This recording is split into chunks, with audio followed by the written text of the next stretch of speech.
మీద చెయ్యి వేసి బొట్టు పెట్టినా, తాళి బొట్టు మెడను కట్టి బొట్టు పెట్టినా, తల మీద చెయ్యి వేసి బొట్టు పెట్టినా, తాళి బొట్టు మెడను కట్టి బొట్టు పెట్టినా, సన్ని కళ్ళు తొక్కినా సప్త పదులు మెట్టినా, సన్ని కళ్ళు తొక్కినా సప్త పదులు మెట్టినా, మనసు మనసు కలపడమే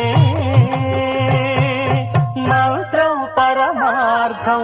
శ్రీరస్తు శుభమస్తు, శ్రీరస్తు శుభమస్తు.